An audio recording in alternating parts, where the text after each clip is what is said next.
पतित मिरासी पतित मिराशी शरण आलो तुझ, राखे माझी लाज पांडुरंगा।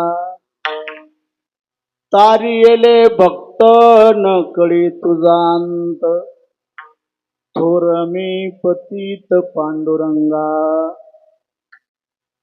द्रौपदी बहिणी वैरी गांजिली, आपणा ऐसी केले पांडुरंगा। प्रल्हादा कारणे स्तंभी अवतार, माझा का विसर पांडुरंगा। सुदामा ब्राह्मण दरिद्री पिढीला, आपणा ऐसा केला पांडुरंगा। तारियले भक्त न कळी तुझांत, थोर मी पतित पांडुरंगा। तुका म्हणे तुझ शरण निज भावे, तुका म्हणे तुझ शरण निज भावे। पाप निर्दाळावे पांडुरंगा, तारियले भक्त न कळी तुझांत, थोर मी पतित पांडुरंगा। पांडुरंगा करो प्रथम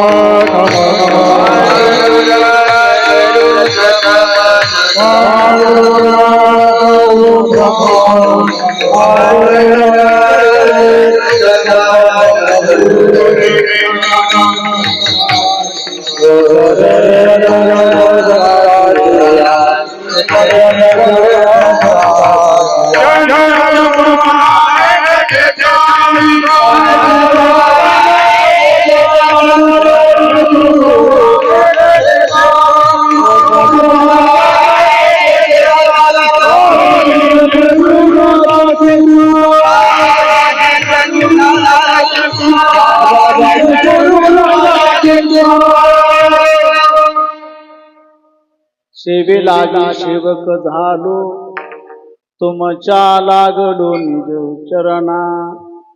आहो स्वामी तुकया देवा, यावरी न करावा विहीर। पतित मिराशी शरण आलो तुझ, पतित मिराशी शरण आलो तुझ, राखे माझी लाज पांडुरंगा। तारियले भक्त न कळी तुझांत, थोर मी पतित पांडुरंगा।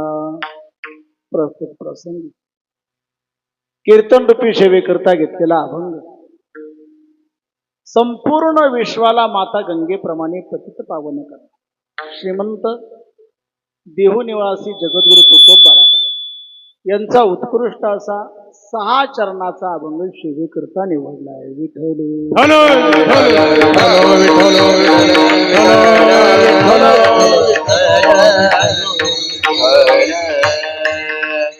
अभंगावर चिंतन करण्याच्या अगोदर आपल्या ह्या गावामध्ये चालू असणारा हा अखंड हरिनाम सप्ताह तथा ज्ञानयोग जनता जनार्दनाच्या सहकार्याने, साधू संतांच्या आशीर्वादाने, समस्त पाथर्डी ग्रामस्थांच्या मार्गदर्शनाखाली, भजनी मंडळाच्या मार्गदर्शनाखाली चालू असलेला हा नामजप यज्ञ, आज ह्या यज्ञामध्ये ही 7व्या दिवसाची सेवा ही माझ्या वाट्याला आलेली आहे।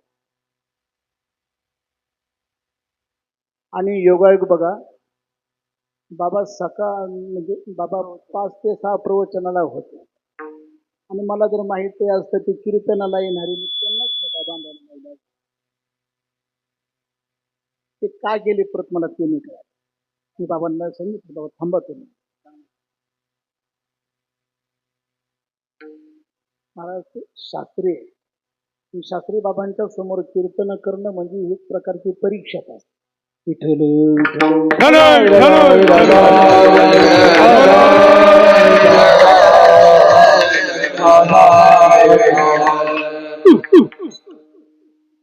आता ते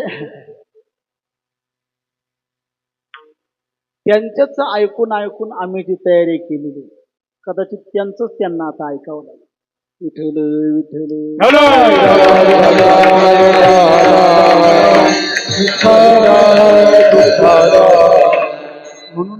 नेहमी सांगत असतो, साहित्याच्या दृष्टीने जगात जर अवघड साहित्य कोणतं असेल तर ते संत.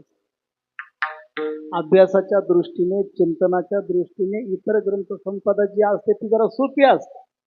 अभ्यासाच्या दृष्टीने, चिंतनाच्या दृष्टीने इतर ग्रंथ संपदा सोपी. सगळ्यात अवघड साहित्य हे संत साहित्य. आणि त्या संत साहित्यामध्ये सर्वच साहित्य अवघड आहे असंही काही नाही. इतर साहित्य सोपं आहे, संत साहित्यामध्ये सुद्धा. पण त्या सर्व संत साहित्यामध्ये अवघड असणारी गाथा ही सगळ्यात अवघड. वैकुंठवासी अण्णांचं एक वाक्य सांगतो, ते नेहमी म्हणायचे बाबा जगन्नाथांना पवार, जे स्वतःला ज्ञानी समजतात, जे स्वतःला बुद्धिमान समजतात, त्यांनी एकदा जगद्गुरु तुकोबारायांचा गाथा आणि ज्ञानोबारायांच्या ज्ञानेश्वरीचं अवलोकन करून पाहावं. स्वतःच्या बुद्धीची भोंड जिरल्याशिवाय राहणार नाही. मी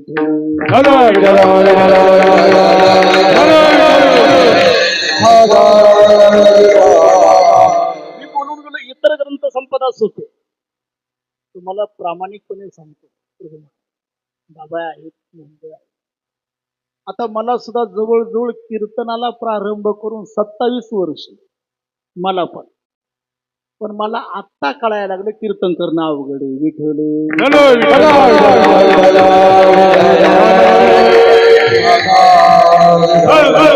सगळ्यात अवघड म्हणजे कीर्तन करणं. सर्वात अवघड का अवघड आहे? वास्तविक मी बोलून गेलो, अभ्यासाच्या दृष्टीने, चिंतनाच्या दृष्टीने इतर ग्रंथ संपदा सोपी आहे. वास्तविक वेद वाचायला अवघड वाटतात आणि वेद समजायला सुद्धा अवघड वाटतात. पण जगद्गुरु तुकोबारायांच्या भाषेत बोलायचं, वेद अवघड नाही.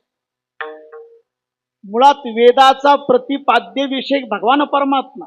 वेद अनंत बोलिला अर्थ तुकाचे विठोबाशी शरण जावे वेद अवघड नाही. मग वेद अवघड नाही तर मग वेद आम्हाला अवघड का वाटतात? जर अवघड नाही मग आम्हाला अवघड का वाटतात? त्याचं एकच उत्तर सांगतो, आम्ही वेदापर्यंत पोहोचत नाही म्हणून वेद आम्हाला अवघड वाटतात. वास्तविक ते अवघड नाही. त्याचप्रमाणे माणसं बोलता बोलता सहज म्हणतात शास्त्र फार अवघड. मुळात शास्त्रच अवघड नाही, त्या शास्त्राचं एकमत नाही, त्या शास्त्राचा वाद चालू. कुणी म्हणतं मोक्ष हा कर्माने मिळेल, तर कुणी म्हणतं मोक्ष ज्ञानाने मिळेल. कुणी म्हणतं मोक्ष हा उपासनेने मिळेल, तर कुणी म्हणतं मोक्ष नामचिंतन. याचा अर्थ त्या शास्त्राचं एकमत. तेथे नाही भाव एक विधा, तेथे नाही भाव एक विधा.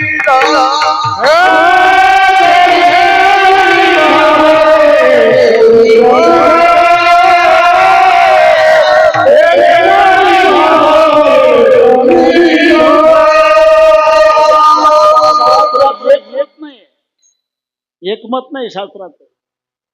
त्याचप्रमाणे गीता फार अवघड आहे का? गीता सुद्धा अवघड नाही. अध्याय अध्यायाते प्रसवी, एक अध्याय दुसऱ्या अध्यायाला प्रसवले. गीता अवघड नाही. मग अवघड वाटण्याचं कारण तेच कारण सांगतो तुम्हाला, आम्ही गीतेपर्यंत पोहोचत नाही म्हणून गीता आम्हाला अवघड वाटते. वास्तविक ते अवघड नाही. त्याचप्रमाणे ज्ञानेश्वरी फार अवघड आहे का? ज्ञानेश्वरी सुद्धा अवघड नाही. वास्तविक ज्ञानेश्वरीची साखळी पद्धत, ज्ञानेश्वरीची प्रत्येक ओवी एकतर ती अगोदरच्या ओवीच्या सुसंबंधित असेल अथवा नंतरच्या ओवीच्या सुसंबंधित असेल, ती साखळी पद्धत आहे.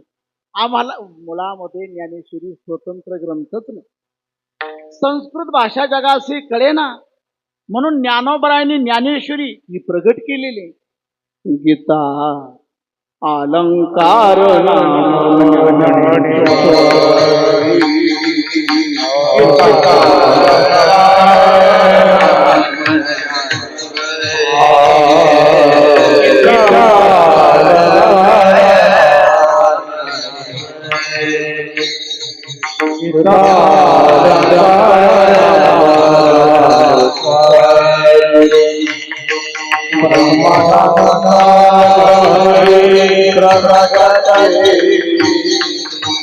परमानंद हरि प्रकट गीता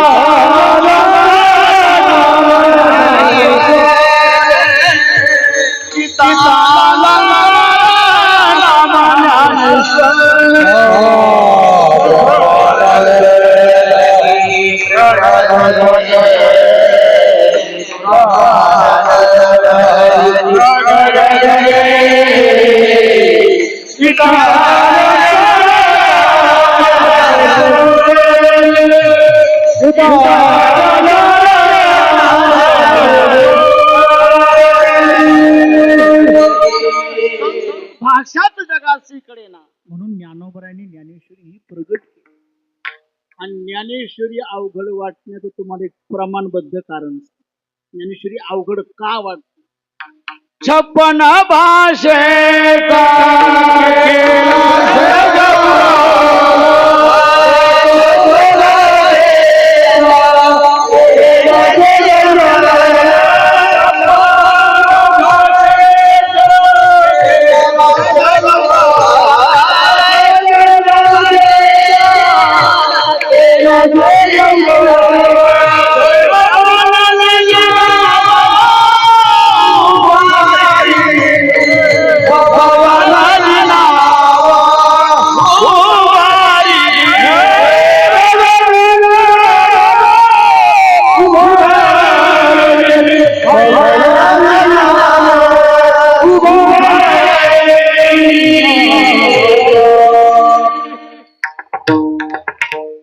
छप्पन भाषेचा केला से गौरव भवन नदी अथवा फार नदी नाव भारी. 56 भाषांनी आणि मला असं वाटतं आपल्याला अजून आपलीच भाषा नीट बोलतोय.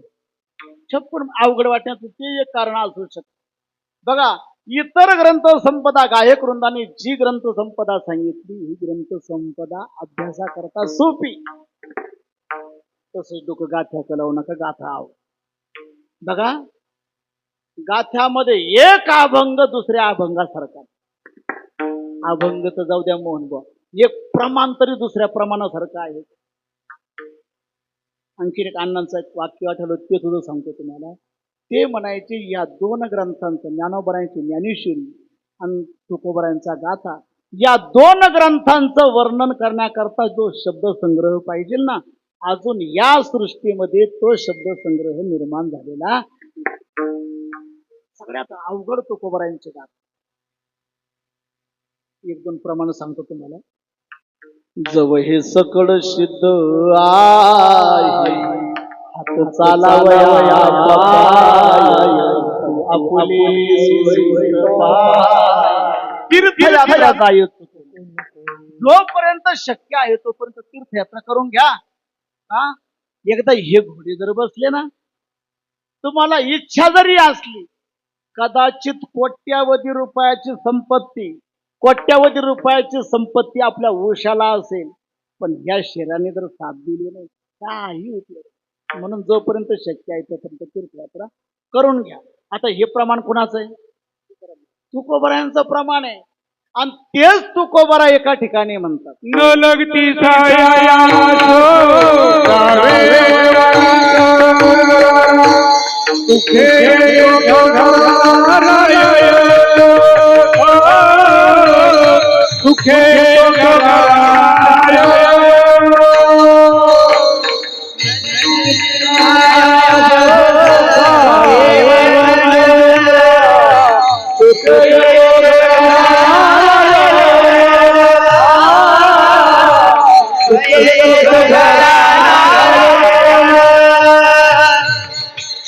गाडी बरोबर आली पण ती जोरात आली. जोपर्यंत हे घोडे चालतात, जोपर्यंत शरीर चांगले तोपर्यंत तीर्थयात्रा करून घ्या. हे प्रमाण आहे तुकोबरायांचं. आणि तेच तुकोबरा एका ठिकाणी असं म्हणतात, तीर्थाटने एके सोहे हुंबरसी नाटिले धरीशी अभिमान. तीर्थाला जातो बरं, काय त्या तीर्थामध्ये? तीर्थी धोंडा पाणी देव रोकडा. अरे मंदिरामध्ये काय? मंदिरामध्ये जो देव आहे तो दगडाचाच आहे. आणि तीर्थामध्ये काय पाणीच आहे. आणि सज्जनाला तर भगवान परमात्मा इथेच आहे. आता मी तुम्हाला सांगतो, मला एक विचारा, या ठिकाणी पहिल्यांदा सांगतात तुम्ही तीर्थयात्रेला जा, आणि दुसऱ्या वेळेस सांगतात तीर्थयात्रेला जायचं काही काम नाही. मग पहिलं प्रमाण ऐकून तीर्थयात्रेला जावं तर दुसरं प्रमाण ऐकून तीर्थयात्रा रद्द करावी, तुमचं काय मत आहे? एक प्रमाण दुसऱ्या प्रमाणासारखं. तुम्ही म्हणणार हे दोन प्रमाण शोधले मानले आमच्या पुढे, आणखीन दोन सांग. काळ सारावा देवाच्या पूजने प्रदक्षिणा. हा जो काळ आहे हा चिंतनामध्ये घालवा, पण कुठे लोकांमध्ये. एकांतात जावं, देवाचं पूजन करावं. नाहीच पूजन जमलं तर प्रदक्षिणा तुळशीच्या. आता वास्तविक हे सर्व करायचं, पण कुठे करायचं? वनात करायचं. आता हे प्रमाण कोणाचं आहे? तुकोबरायांचं. आता मला तुमचं ते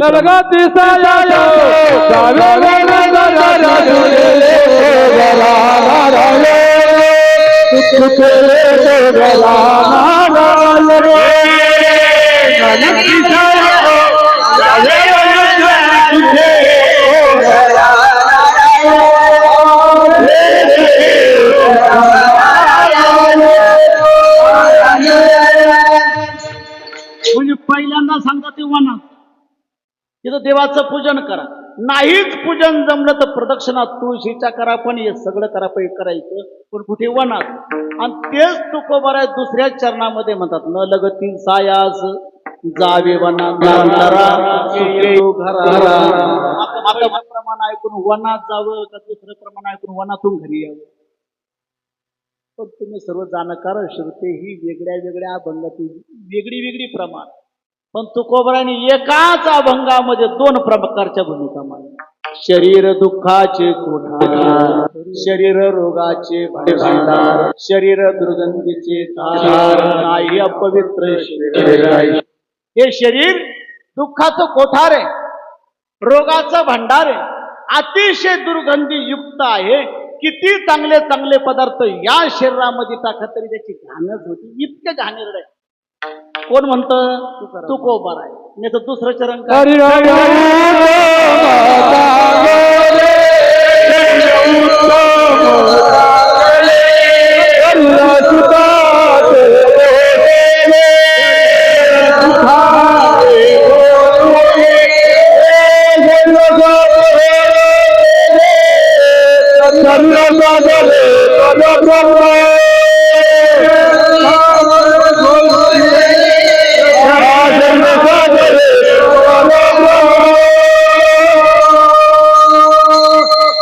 पहिला घाणेरड आहे, अपवित्र आहे. किती चांगले चांगले पदार्थ शरीरात टाकत तरी घाणच होती, इतकं घाणेरड आहे. आणि दुसऱ्या चरणामध्ये महाराज भाषा बदलतात. शरीर उत्तम चांगले, शरीर सुखाचे शरीरे साध्य होय हे असं एक शरीर आहे, उत्तम आहे आणि चांगलं आहे. याच शरीराने भगवान परमात्म्याची प्राप्ती करता येते, इतकं चांगलं. मग पहिल्यांदा सांगतात घाणेरडा आहे हे बरोबर, पण नंतर सांगतात हे उत्तम चांगलं आहे हे बरोबर. तुमचं मत काय? अहो, तुकोबरायांच्या भाषेत बोलायचं तर तू लिही बरोबर का? तुकोबराय म्हणतात माझ्याकडे ज्या ज्या अधिकाराचे भक्त आले, मी त्यांचा तो अधिकार पाहून मी त्यांना त्या पद्धतीने मार्गदर्शन. अधिकार तैसा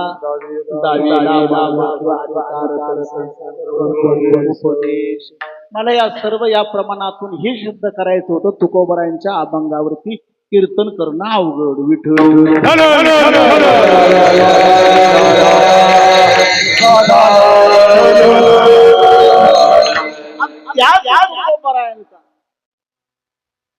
आज मी तुमच्या समोर चिंतना करता अभंग घेतलाय. तो अभंग 6 चरणाचा.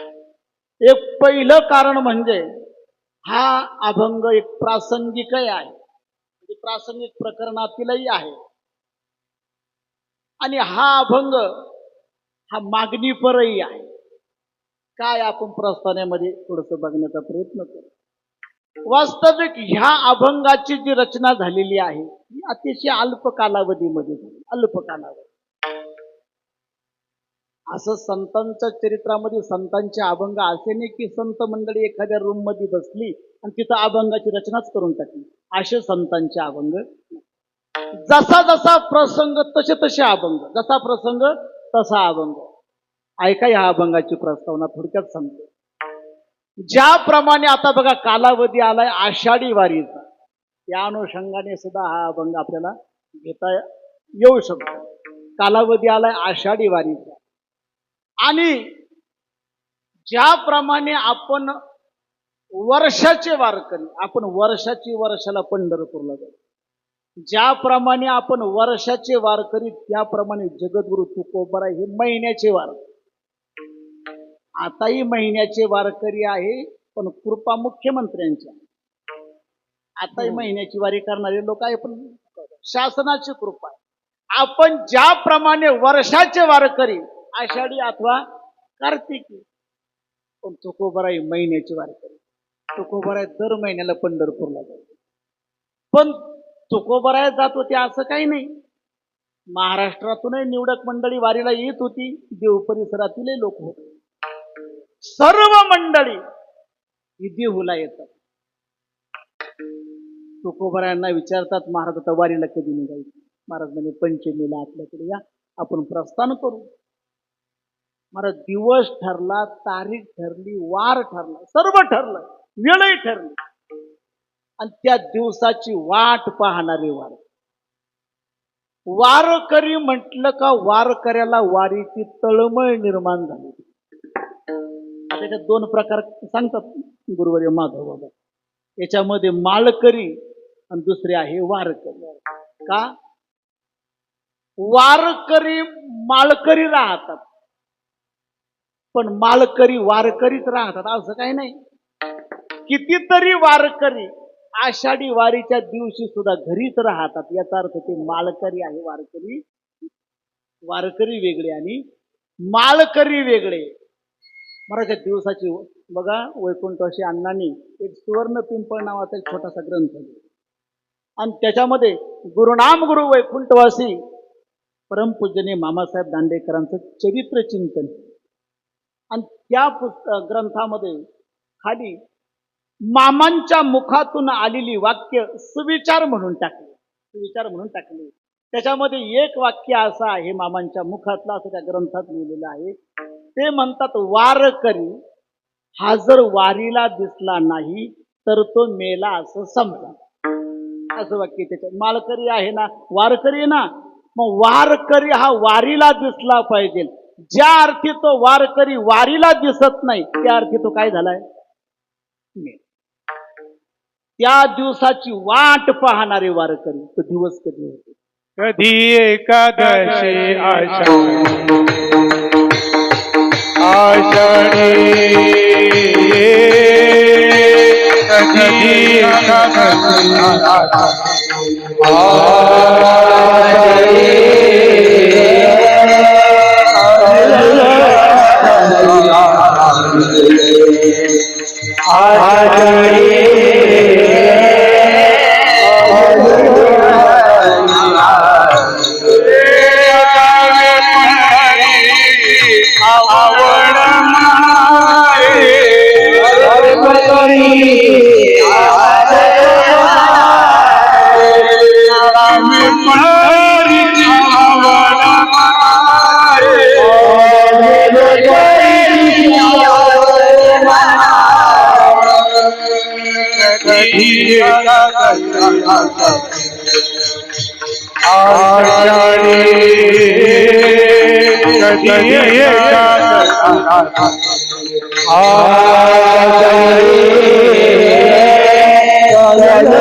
त्याच्या चित्तामध्ये नेहमी हाच प्रश्न, आषाढी केव्हा, कार्तिकी.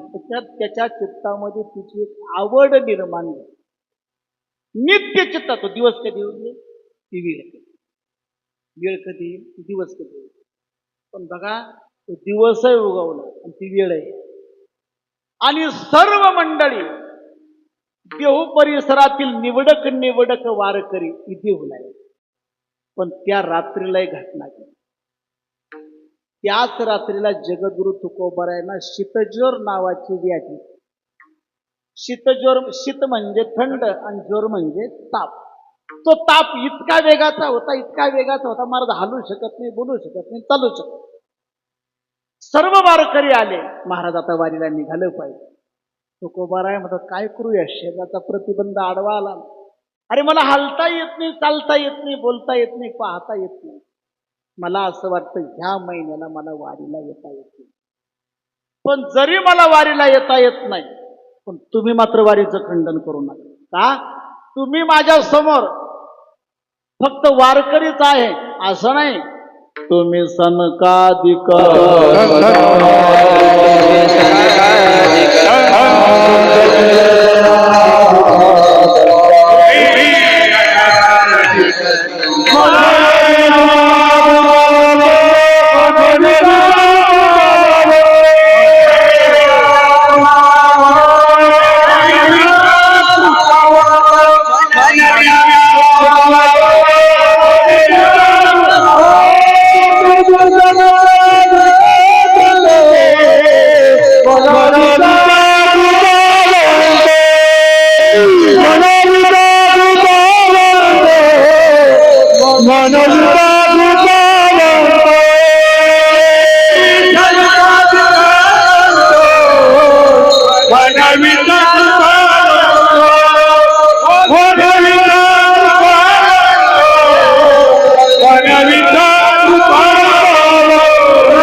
सनकादिक संत म्हणविता कृपावंत. सर्व संत मंडळी तुम्ही आहात.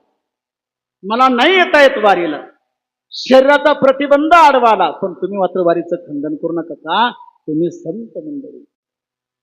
फक्त एक काम करा, तुम्ही सर्वजण वारीला गेल्यानंतर चंद्रभागेमध्ये स्थित कथा कीर्तन श्रवण करा, नगर प्रदक्षिणा करा. पण ज्या वेळेस पांडुरंगाच्या दर्शनाला जाल ना, त्यावेळेस माझ्यावर एक उपकार करा. एवढा करावो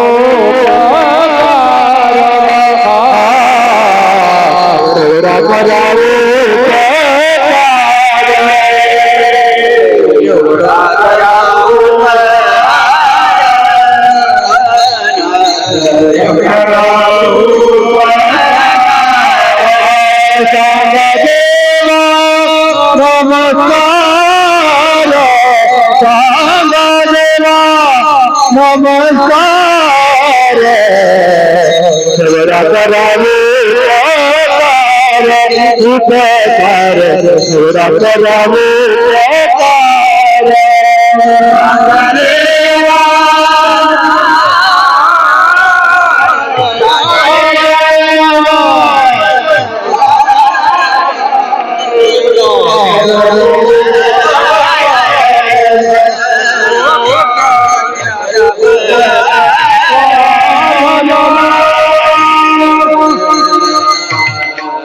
नमस्कार करावे उपकार. काय उपकार करा? एकदा तुमचं दर्शन झालं ना, मग माझ्यावर एक उपकार करा. सांगा देवा नमस्कार. त्या देवाला माझा नमस्कार सांगा आणि माझा निरोपही सांगा. जर देवाने विचारलं तुकोबा का दिसत नाही, तर त्या देवाला सांगा तुकाराम बुवांना शीतजर नावाची व्याधी जडली, ते हलू शकत नाही, चालू शकत नाही. पण देवा तुकोबारायांनी तुम्हाला मात्र पंढरपूर सोडून देऊ लागले. एवढा माझा निरोप. वास्तविक तुकोबारायांच्या विरहित जाणं हे ते वारकऱ्यांना शक्य नव्हतं, पण जड अंतकरणाने सर्व वारकरी मला हा जो प्रसंग आहे ना, हा अतिशय अल्प कालावधीमध्ये घडलेली घटना. आणि तुम्हाला सांगू देतो, अल्प कालावधीमध्ये मोठा इतिहास घडतो. रामायणामध्ये प्रसंग आहे बरं का. रामायणामध्ये एका रात्रीची गोष्ट, एका रात्रीत काय काय घडलं, अशी रामायणामध्ये सुंदर प्रसंग. एक रात्र एकच, पण घटना फार मोठी. एका रात्रीची कहाणी. सांगतो भजन करा विठ्ठल. हर हर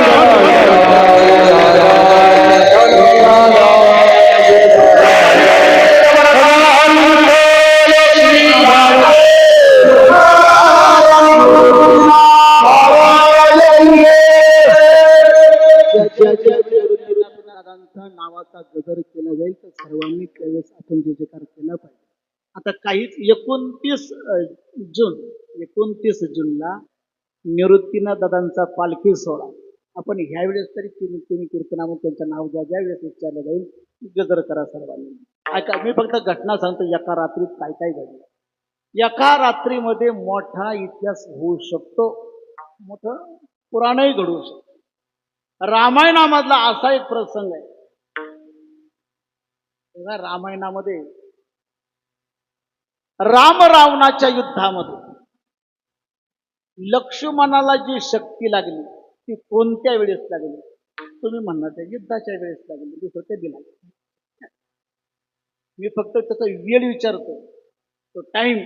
लक्ष्मणाला जी, मला फक्त घटना किती दिवसाची सांगायची, एका रात्रीची कहाणी सांगायची आणि त्याच्यातही ती अगदी थोड्या वेळेत सांगायची. कसं रात्रीभर घडलेली घटना. ऐका काय काय घडलं एका रात्रीमध्ये. आता जास्त वेळ न देता, लक्ष्मणाला शक्ती लागली ती संधी काळाच्या वेळेस. संधी काळ कळाला पण तुम्हाला, दिवसाची रात्रीची होणारी संधी याला म्हणतात संधी काळ. त्याचा अपभ्रमण झाला संध्याकाळ, आणखीन त्याचा अपभ्रमण झाला सायंकाळ. खरा शब्द काय आहे? संधी काळ. त्या संधी काळाच्या 2 नियम होते बरं का त्या युद्धामध्ये. 2 नियम होते. सूर्याचा उदय झाला की युद्धाला प्रारंभ, सूर्य मावळला की युद्ध बंद. हा पहिला नियम होता. आणि दुसरा एक नियम असा होता, एकाबरोबर फक्त एकानेच युद्ध करायचं, दुसऱ्याने नाही. एकाबरोबर एकाने युद्ध करायचं. सूर्य उदयाला प्रारंभ आणि सूर्य मावळला की बंद. लक्ष्मणाला शक्ती लागली संधी काळाच्या वेळेस, संध्याकाळच्या वेळेस, आणि युद्ध काय झालं? थांबले. रामप्रभू आक्रोश करायला लागले, रडू लागले. लक्ष्मणासारखा बंधू होणार नाही. आणि लक्ष्मणाचा प्राण जर या ठिकाणी जात असेल तर मला पुन्हा अयोध्येमध्ये जाणं मला शक्य आहे. आक्रोश करू लागले भगवान परमात्मा, रडू लागले.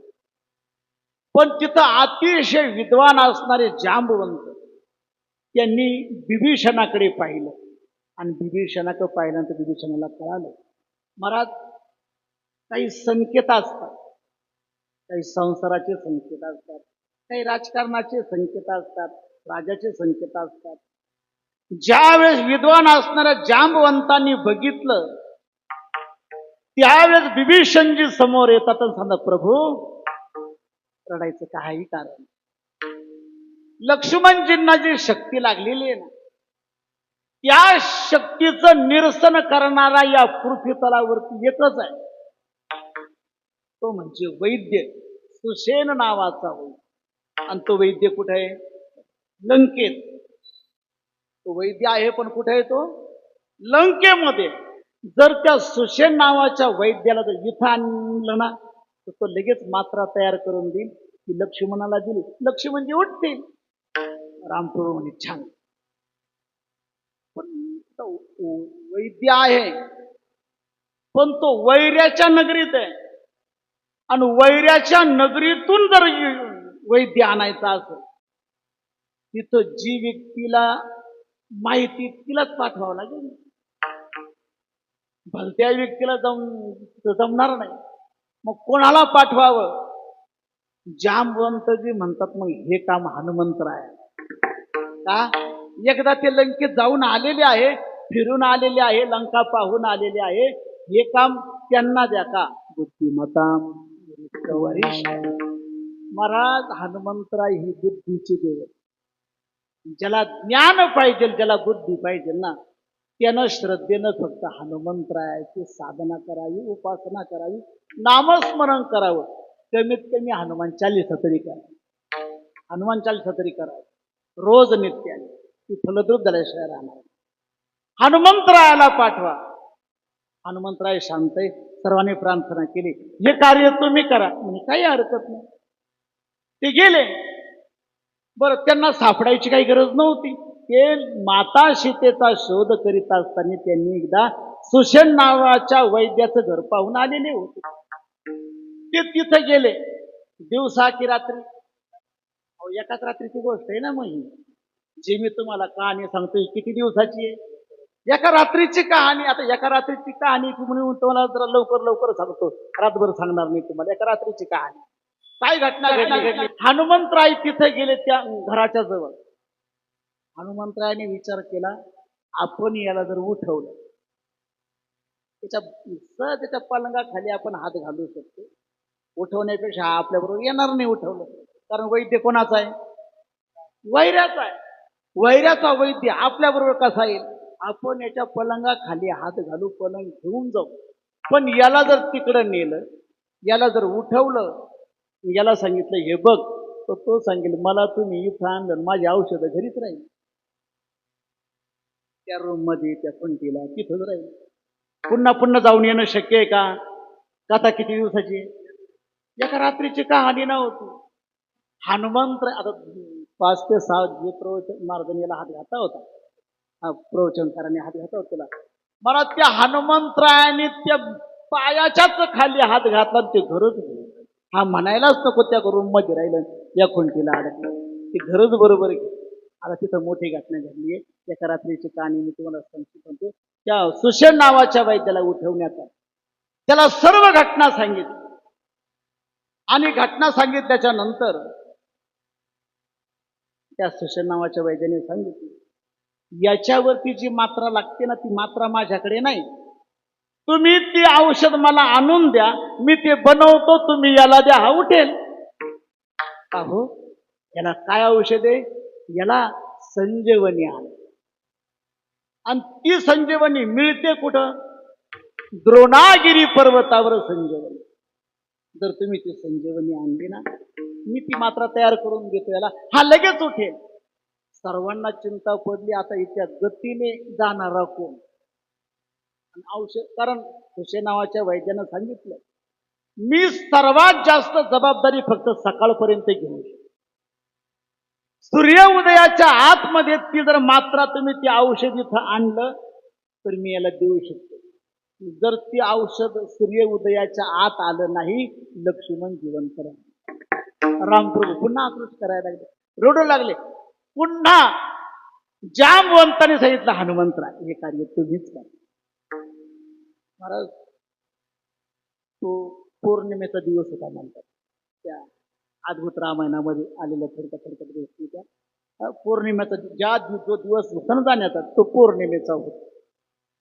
आणि पौर्णिमेच्या दिवशी चंद्र अर्धा असतो. अर्धा राहतो का नाही? काहीच नसतो. त्या पौर्णिमेच्या दिवशी सुद्धा चंद्र कसा असतो? पूर्ण. आणि बघा रात्रीच्या वेळेस तो प्रकाश देतो. प्रकाश रात्रीच्या वेळेस हनुमंतरायाची प्रार्थना केली. हनुमंत, आता मध्ये काय काय घटना घडली, तो एक जण भेटला होता तुझं, कोण? मला वाटतं कालनेवी भेटला होता. त्या कालनेवीची एक मोठी कथा आहे. आता एका रात्रीची कहाणी महाराज थोडक्यात कशी काय सांगितली. कालनेवी भेटला. मला वाटतं रस्त्यामध्ये जाता जाता एक मगरही पाण्यामध्ये दिसली. एक मगरही भेटली होती. तिची स्वतंत्र कथा आहे. एका रात्रभर घडलेला आहे. एका रात्रीमध्ये मोठा इतिहास घडला आहे. आपण फक्त त्या चरित्र शांततेत व्यवस्थित पाहत नाही, लक्षपूर्वक, म्हणून कळत नाही. ऐका, हनुमंतराय आपण द्रोणागिरी पर्वतावर गेले. हनुमंतरायाने लक्षणे विचारले होते, कशी संजीवनी? चमकते, लखलख करते. द्रोणागिरी पर्वताच्या जवळ हनुमंतराय जातात, पाहतातच संपूर्ण पर्वतच चमकायला, लखलख लखलख करायला. हनुमंतराय म्हणे, आपण संजीवनी म्हणून घेऊन जाऊ. आणि तिथे गेल्यानंतर सुषेण नावाचा वैद्य सांगेल, ही जी संजीवनी आणली ना, ही संजीवनी नाही. परत जायला आणि यायला वेळ आहे का? घटना किती दिवसाची आहे? रात्रीची कहाणी. वेळ आहे का? हनुमंतरायाने त्या पर्वताच्या खालीच हात घातला आणि पर्वतच घेऊन निघाला. आकाश असं म्हणतात ते अयोध्येतून निघाले. बघ, असं म्हणतात ते अयोध्येतून चालले होते. अयोध्येच्या जवळ नंदीग्राम, आणि त्या नंदीग्राम मध्ये कोण होता? भरत. असा होणार नाही परत. तो भरत अयोध्येच्या बाजूला नंदीग्रामामध्ये भरत राहत होता आणि राम प्रभूच्या पादुका राजसिंहासनावर सहज भरत राम नामाची साधना करत होता आणि त्या काळोखामध्ये आकाशामध्ये बघितलं तर कुणीतरी एक विशाल पर्वत घेऊन जात आहे ते भरताला पाहिजे. घटना किती दिवसाची आहे त्याच रात्रीची कहाणी सांगतो तुम्हाला. पर्वत घेऊन निघाले. नक्की भरताने विचार केला नक्की हा अयोध्येवरती स्वारी करण्याकरता हा पर्वत न जाणो हा अयोध्येमध्ये टाकण्याकरता. महाराज तिथून त्यानं धनुष्याला बाण लावला आणि सोडला. हनुमंतरायाच्या पायाला तो पायाच्या अंगठ्याला तो बाण लागला. Sir sir sir sir sir sir Hanumantharaya खाली पडले. पर्वत एका बाजूला हनुमंतराय एका बाजूला. पण खाली येताना हनुमंतराय हे राम हे राम हे राम करू लागले. राम नामाचं चिंतन करू. भरताने ऐकले शब्द नक्की आपल्याकडून काहीतरी दोष. हा राम नामाचं चिंतन करतो नक्की दोष झाले. मूर्छा आलेली होती. शुद्धीवर आणलं. कोण तुम्ही? हनुमंत. हे काय चालवलं? पर्वत आहे द्रोणागिरी पर्वत. कशा करता चालवला? राम रावणाच्या युद्धामध्ये इंद्रजिताकडून कपट बुद्धीने लक्ष्मणाला शक्ती लागली आणि त्या शक्तीचं निरसन करण्याकरता मी संजीवनी घेऊन जर मी सकाळपर्यंत सकाळच्या आतमध्ये सूर्य उदयाच्या आतमध्ये तिथं पोहोचलो नाही तर लक्ष्मण जिवंत राहील. हळहळ व्यक्त केली त्या भरताने. अरे माझ्या आईच्या एका चुकीमुळे रामप्रभूला लक्ष्मणाला आणि माता सीतेला वनवासाला जावं लागलं आणि आज माझ्या एका चुकीमुळे लक्ष्मणाला प्राणाला मुकावं लागलं. माझ्याकडून फार मोठे केले. पण ही घटना फक्त भरतानेच नाही ऐकली.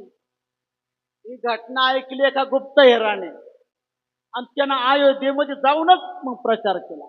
राम रावणाच्या युद्धामध्ये इंद्रजिताकडून कपट बुद्धीने लक्ष्मणाला शक्ती लागली आणि त्या शक्तीचा परिणाम लक्ष्मणजी मूर्छित आहे. हनुमंतराय त्या शक्तीचं निरसन करण्याकरता संजीवनी घेऊन चालले होते. भरताने कपट बुद्धीने हनुमंतरायाला बाण मारला खाली पाडलं. आता लक्ष्मण जिवंत राहत. सगळी अयोध्या नगरीत रडायला लागली. कौसल्या कैकेयी सुमित्रा सर्व रडायला लागल्या. पण त्या नगरीमध्ये एका स्त्रीच्या डोळ्याला पाणी. कोण? हा काही काही त्यांनी प्रयोग केला तर पाठवण्याचा. मंथरा तिने प्रयोगच केला ना पाठवण्याचा. ती कशाला विचार करेल? जर आता जास्त वेळ नाही घालवता ती लक्ष्मणाची पत्नी उर्मिला ती रडेनात. सगळे म्हणतात अगं तुझ्या पतीला शक्ती लागली न जाणं प्राणही जातील. संपूर्ण अयोध्या नगरी रडते. तुझ्या डोळ्याला पाणी सुद्धा नाही. ती म्हणते माझा पती ज्याच्या बरोबर गेला तो मारणारा नाही तो तारणहार भगवान परमात्मा. माझ्या पतीला कसा मारून? एक थोडक्यात मला आता माझा विषय पुढे चालू मला मिळत. एका रात्रीची कहाणी होती. सगळं सांगणं शक्य नाही पण ऐका. मला सांगा हनुमंतराय भक्त कोणाचे? रामाचे. आणि भरत भक्त कोणाचा? रामाचा. म्हणजे हाही भक्त रामाचा आणि तोही भक्त रामाचा. मग एका राम भक्ताला दुसरा राम भक्त राक्षस दिसावा का? हे जर नसं समज तो करून सांग का? एका माळकऱ्याला दुसरा माळकरी वाईट दिसावा का?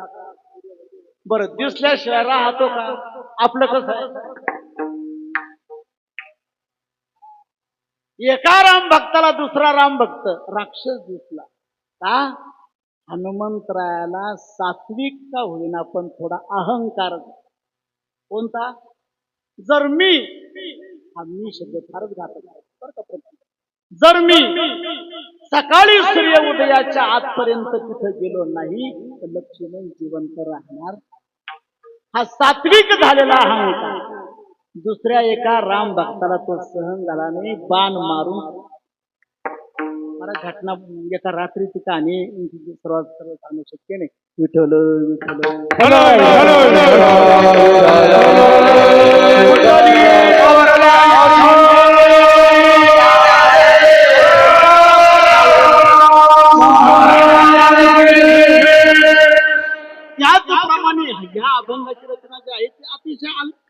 कालावधीमध्ये घडली. जड अंतकरणाने वारकरी निघाले आणि तुकोबराय कल्पना करा, जिथपर्यंत वारकरी दिसत होते तिथपर्यंत टाचा वर करून पाहत होते.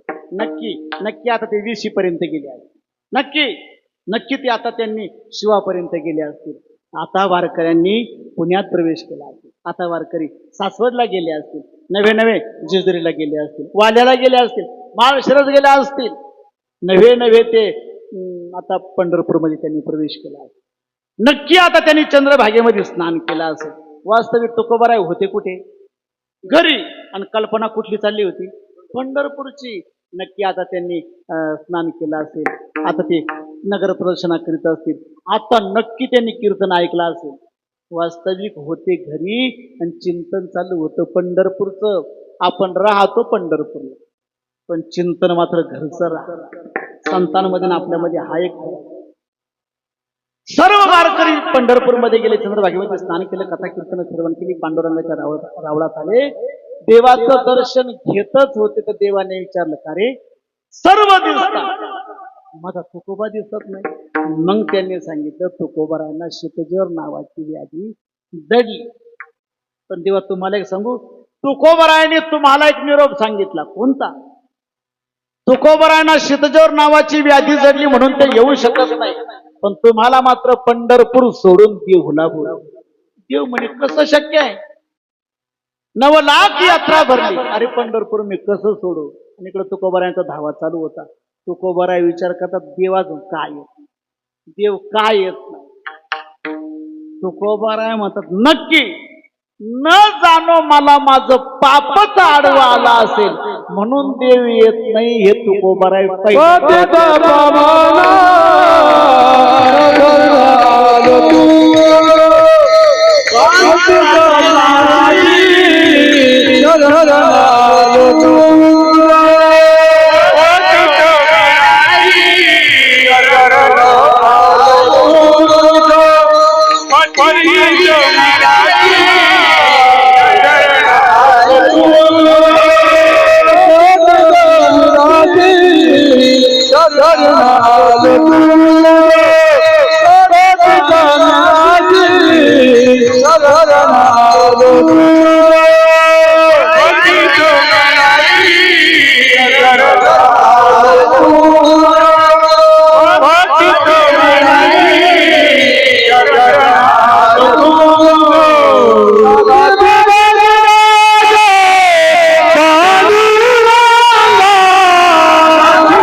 आपण अभंगाच्या पहिल्या चरणामध्ये प्रवेश केला. तुकोबाराय म्हणतात, मी इतका धावा करून सुद्धा ज्या अर्थी भगवान परमात्मा इथे येत नाही त्या अर्थी नक्की मला माझं पाप आण. पतित शब्दाचा अर्थ आहे पापी. बाबा एक विशेष वाटतं त्याचं मी विश्लेषण करू शकत नाही, पण संपूर्ण विश्वाचं पाप घालवण्याची शक्ती तुकोबारायांमध्ये. ते जर स्वतःला पापी समजत असते कसं शक्य? पण पतित शब्दाचा अर्थ काय होतो? पाप. नक्की मला माझं पाप आडवा आलं आणि ज्या अर्थी भगवान परमात्मा येत नाही त्या अर्थी माझं पाप एक नाही. पतित मी राशी. आता बघा आपल्या लहान लहान मुलांना तर कदाचित कळणार आहे. पूर्वी आपल्याकडं खळा असायचं, खळ, आणि त्या खळ्यावर धान्याची काय असायची? रास. आता एक असेल तर त्याला एक रास म्हणा, आणि अनेकांच्या खळ्यावर जर असतील त्याला काय म्हणायचं? राशी. एक असेल तर एक, पण अनेक असेल तर राशी. त्याचप्रमाणे जगद्गुरु तुकोबाराय म्हणतात नक्की माझं एक पाप नाही. अशा राशीच्या राशी असतील, पतित मी राशी, मी खूप पाप केला असेल, पण हे देवा मी तुम्हाला शरण आहे. आता शरण या शब्दावर स्वतंत्र चिंतन होऊ शकते. इथं खूप शंका घेता येतात ना. शरण जाणारा कोण, पहिली शंका. बरं, दुसरी शंका, शरण जायचं कोणाला आणि शरण जाण्याचा उद्देश काय, त्याच्यावर स्वतंत्र या शरण शब्दावरती चिंतन होऊ शकते. पण तुकोबा पतित मी राशी शरणागत तुझ, शेवटला मला वेळ मिळाला तर आपण त्याच्यावरती बोलण्याचा प्रयत्न करू. तेव्हा मी तुम्हाला शरण आलेला आहे आणि आज माझी लाज ही तुमच्या हातात, राखी माझी लाज, आज माझ्या लाजेचं तुम्ही रक्षण करावं, इथं प्रगट व्हावं आणि मला जडलेली शीतजर नावाची व्याधी ही तुम्ही दूर करावी. फार मोठी अपेक्षा नाही तुकोबारायांची, फक्त मला जडलेली व्याधी काय करावी, दूर करावी. का, आतापर्यंत मी असं ऐकलेलं आहे तुम्ही अनेक भक्तांना तारलं. हो, भक्तांना तारिले भक्त, तारियले भक्त, तारियले भक्त, तारियले भक्त,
ज्या ज्या भक्तांनी धावा केला त्या सर्व भक्तांच्या धाव्याला तुम्ही धावून गेले आणि त्याचा उद्धार केला. तारिले भक्त, खूप भक्तांना तुम्ही तारलं, आयशे तारिले कोटी, खूप भक्तांना तुम्ही तारलं. नकळे तुझा अंत, आतापर्यंत किती जणांना तारलं सांगता येत नाही. नकळे तुझा अंत, कोणाकोणाला तारलं सांगता येत नाही.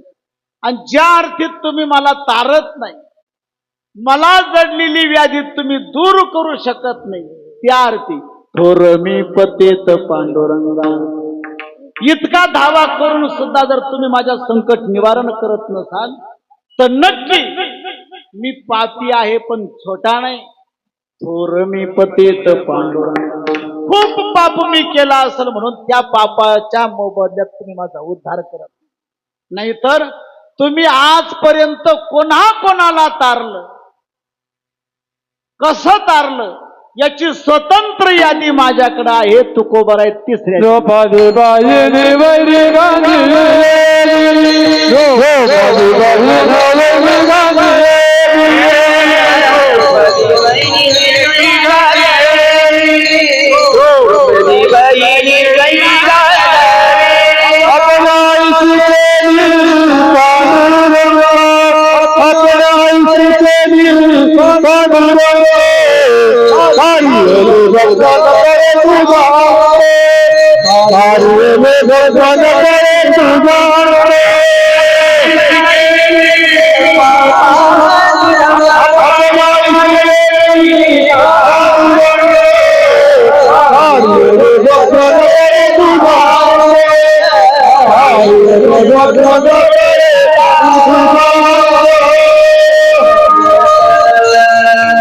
कोणा कोणाला तारलं याची स्वतंत्र यादी माझ्याकडे आहे. तुकोबराय तिसऱ्या चरणामध्ये सांगतात, द्रौपदी बहिणी वैरी गांजीली. वास्तविक त्या द्रौपदीचा या वैरी लोकांनी छळ केला, तिला गांजल्या गेलं. पण देवा सांगा बरं तुम्ही काय केलं? महाराज, या द्रौपदीला फारच त्रास झाला, फार त्रास झाला. प्रत्येक वेळेस द्रौपदीचा छळ करण्यात आला. बघा, ते एकचक्र नावाची काहीतरी नगरी, एकचक्र नावाची नगरी सांगितली, आणि त्या नगरीमध्ये राहत असणारे गुप्त वेशामध्ये 5 पांडव आणि कुंती ब्राह्मण चालले होते द्रुपद राजाच्या नगरीमध्ये. ब्राह्मणाच्या वेशामध्ये असणाऱ्या 5 जणांना सांगितलं, तुम्ही चला, आता द्रौपदीचं स्वयंवर आहे, भरपूर संपत्ती ब्राह्मणांना वाटणार. म्हणजे आपणही गेलो तर आपल्याला संपत्ती मिळेल, उदरनिर्वाह होईल. खरा निर्दोष शब्द हा द्रौपदी स्वयंवर येत नाही. द्रौपदी स्वयंवर आहे, पण मध्ये अटकाव कशाचा आहे? त्या माशाच्या डोळ्याचा. माशाचा डोळा फिरत असणारा अर्जुनाने तो बाण फोडला तर द्रौपदी अर्जुना, अन्यथा जो फोडील त्याची. स्वयंवर शब्दाचा अर्थ काय होतो? स्वतःच्या मनामध्ये ज्याला इच्छा असेल त्याला वर्ण. स्वयंवर, सीता स्वयंवर आहे, पण राम प्रभूने धनुष्य उचलला तर सीतारामाचा, अन्यथा जो भंग करील त्याची. खरा निर्दोष शब्द येतो रुक्मिणी स्वयंवर. तिच्या मनात आलं द्वारकेचा राजा भगवान कृष्ण मला पती पाहिजे, तो तिला मिळाला, याला म्हणायचं स्वयंवर. पण हे द्रौपदी स्वयंवर. बघा, सर्वजण जातात त्या स्वयंवरामध्ये. तिथं 5 पांडव ब्राह्मण वेशामध्ये, तेवढे 5च होते असं नाही. दुर्योधन, कर्ण, विभीषण, शकोणी असे महारथी होते. जयद्रथ होता त्या ठिकाणी. भगवान कृष्ण आणि बलराम दादा. महाराज, स्वयंवराच्या वेळेस कोणी कोणाशी बोलायचं नाही. काही नियम होते असतात त्या राजदरबारामध्ये, बोलायचं नाही. पण गुप्त वेशामध्ये असणाऱ्या भगवान कृष्णाने अर्जुनाला पाहिजे. गुप्त वेशामध्ये असणारा अर्जुन भगवान कृष्णाने पाहिला, आणि अर्जुन इथे आला. पण चिंता पडली भगवान कृष्णाला, अरे हे असे महारथी, एकेकाचे मनोव्यापारी, हे सृष्टीच करी संहारे, हा कृपाचार्य न पुरे एक लाचा. महाराज, हा कर्ण महान वीर होते महाराज. ही पृथ्वी पालथी करण्याची ताकद त्यांच्यामध्ये, संपूर्ण सृष्टीचा संहार करण्याची ताकद त्यांच्यामध्ये. सर्वजण उठल्या तर सर्व घटना मी सांगत नाही. सर्व उठले, पराजय झाला ना आपापल्या जागेवर येऊन बसायचे. पण कर्ण उठला, आणि त्या भगवान कृष्णाने विचार केला, जर हा कर्णाने जर माशाचा डोळा फिरत असणारा हा जर फोडला, अरे ज्याला मिळायला पाहिजे तो तर बाजूला राहिला, आणि यालाच मिळून जाईल. भगवान कृष्ण बोलले नाही, कारण राज दरबारामध्ये स्वयंवराच्या वेळेस कोणी काही बोलायचं नाही. पण प्रत्येक ठिकाणी खुणा असतात बरं. मी बोलून गेलो थोड्या वेळापूर्वी, काही परमार्थाच्या खुणा, काही संसाराच्या खुणा, काही राजकारणाच्या सुद्धा काय असतात परमार्थाच्या खुणा. द्वारकेचा राणा ज्ञानदेव म्हणे व्यासाची खुणा खुणा आहे ना. मग द्वारकेचा राणा परमार्थाच्या खुणा आहे. व्यवहारामध्ये काही खुणा राहतात, त्या खुणेनं सगळं चालतं. काही वेळेला पती पत्नीचा सुद्धा व्यवहार पाहुणे आल्यानंतर खुणेनाच राहतो. मला त्या संसारातल्या खुणा सांगायच्या नाही, कारण कीर्तनामध्ये संसाराच्या गप्पा मारायच्या नाही, मारायच्या गप्पा परमार्थाच्या, संसाराच्या नाही. महाराज जे कीर्तनकाराच्या पुढे जे बसलेले राहतात ते संसारिकच राहतात. संसारिक लोकांच्या समोर पुन्हा संसार सांगणं हे योग्य नाही. भर पावसात मोड धरल्यासारखं. संसारिक लोक बरं त्यांना काय संसार वास्तविक ते वेळात वेळ काढून आलेले राहतात. संसाराला कंटाळलेले कीर्तनामध्ये 2 तास येऊन बसतात आणि त्यांच्या पुढे पुन्हा संसार सांगतात. कीर्तनामध्ये 2 गोष्टी सांगायच्या नाही, एक संसार सांगायचा नाही, दुसरी गोष्ट म्हणजे राजकारण सांगायचं. राजकारण सांगायचं नाही का? राजकारणी महाराज झाला तर चालत, राजकारणी माणूस महाराज झाला तर चालत, पण महाराज राजकारणी नाही. महाराजात राजकारण नाही, महाराज राजकारणी नसतात. हा, राजकारणी महाराज झाला तर चालेल, पण महाराज राजकारणी नको. ऐका, भगवान कृष्ण बोलले नाही, फक्त द्रौपदी का पाहिलं आणि उजवा पाय वरती उचलला खाली आपटला, बोलले नाही काही. आणि तेवढ्या द्रौपदीनं पाहिलं, ज्या अर्थी भगवान कृष्णानं काहीतरी संकेत केला. कर्ण उठलेला आहे, धनुष्य उचललाय, धनुष्याला बाण लावला, बाण पाहताय खाली, वरती फिरत असताना मासा सोडणार, तेवढ्याच भगवान कृष्णाने पाय उचलला आणि खाली आपटला. त्याच वेळेस द्रौपदी म्हणते थांबा, हे जे स्वयंवर आहे एक क्षत्रिय राजकुमारांचा आणि कर्ण हा क्षत्रिय नाही, याला याच्यामध्ये भाग घेता येणार नाही. हा राधेय आहे, हा सुतपुत्र आहे. तो कर्ण म्हणे मी उठलो तेव्हाही काही बोलले नाही, धनुष्य उचललं तेव्हाही काही बोलले नाही, बाण लावला तेव्हाही बोलले नाही. मी खाली पाहतोय, वरती आता नेत्रभेद मी करणारे, बाण सोडणारे. आणि त्यावेळी द्रौपदी बोलली, नक्की तिला कोणीतरी अनुमोदन देणार इथं असणार.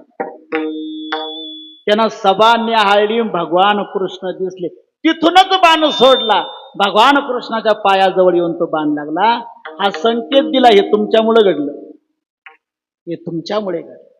पुढे आता पुढची घटना मला लांबवायची नाही. पुढे अर्जुन येतो आणि त्या फिरत यंत्र होतं ते, असं समजू नका की यंत्रयुग आता आलं, त्यावेळेस होतच ना. आता हा जो मला वाटतं एक ओवी मला महाराजांनी कुठेतरी तरी सांगितलं कीर्तनामध्ये, हा जो माईक आहे हा कशावर चालतो?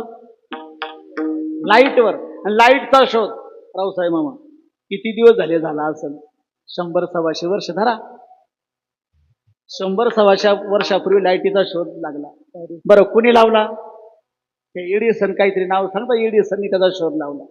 पण 750 वर्षापूर्वी ज्ञानोबरायाने ज्ञानेश्वरीमध्ये त्याच्या ओव्या लिहून, आपलं तिकडं लक्ष नाही म्हणून आपण एडिसनचं नाव सांगतो. ओवी सांगताय का? उदकाचे आवेश,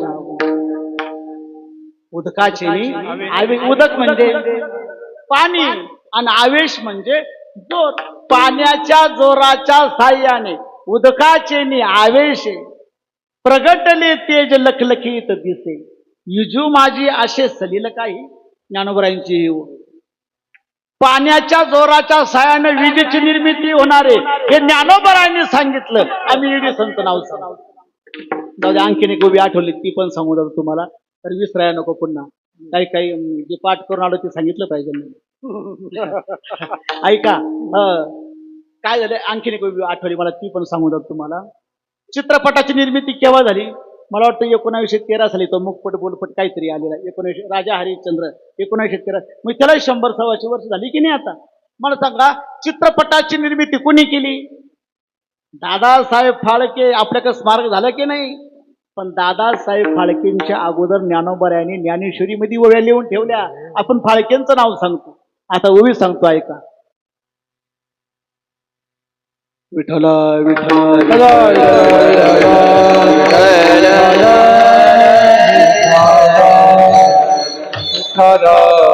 चित्रपट शब्द, हा चित्रपट शब्द सुद्धा हा यांचा नाही. हा मनोरूपी पट फाटे. सुरुवात काय? सरोवर आटे मग प्रतिभा नाही. पहिलं काय? जेत संसार चित्र उमटते. ऐका, आता मी तुम्हाला विचारतो, मला एक सांगा, पडद्यावर चित्र असतं का पडद्यावर चित्र उमटलंय? तुमचं काय मत आहे? पडद्यावर चित्र उमटलंय, पडद्यावर चित्र नाही. मग खरंच पडद्यावर चित्र असतं तर काय फरक पडला? सांगताय का पडद्यावर चित्र असतं तर काय फरक पडला? जर खरंच पडद्यावर चित्र जर असतं तर रामायण चित्रपटामध्ये ज्या वेळेस मारुती रायनं लंका जाळली, खरंच पडद्यावर चित्र राहिला असतं तर पडदा राहिला असता का? मग याचा अर्थ त्या पडद्यावर चित्र काय झालंय? जे तर संसार चित्र उमटे ते मनोरूपी पट फाटे, तुमच्या मनात तिथं ते मानणारे सरोवर आटे मग प्रतिमान. अशा कितीतरी वैज्ञानिक श्रीमध्ये सांगताय. मी का सांगतोय? त्यावेळेस यंत्रयुग होत, ते मासा फिरत होता, अर्जुन आला आणि त्याने ते माशाचा डोळा फोडला. त्या द्रौपदीनं अर्जुनाला माळ घातली, आई बसली होती रूम मध्ये, झोपडीमध्ये निवांत. पाची भावांनी यावं, दारामध्ये आले का सांगावं, आई भिक्षा आणली बरं.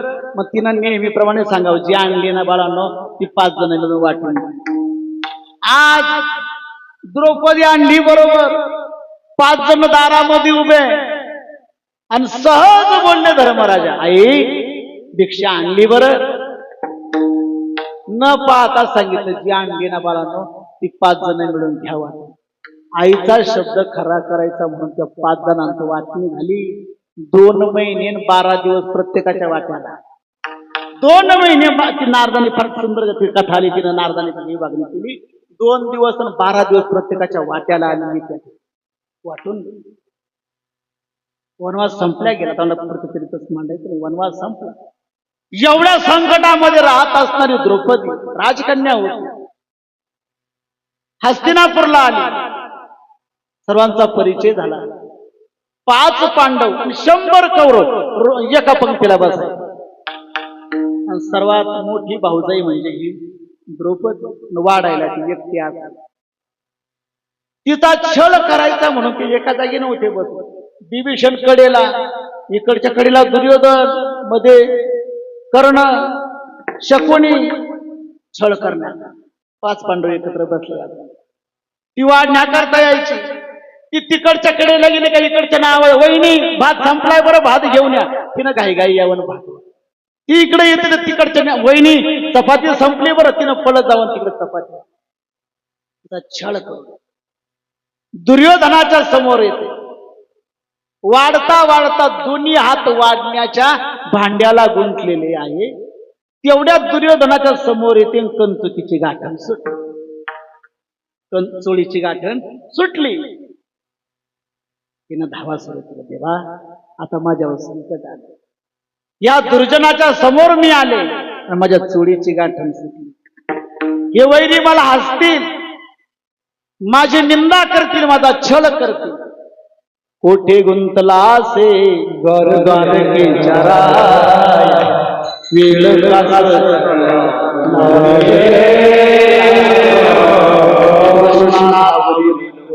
संकट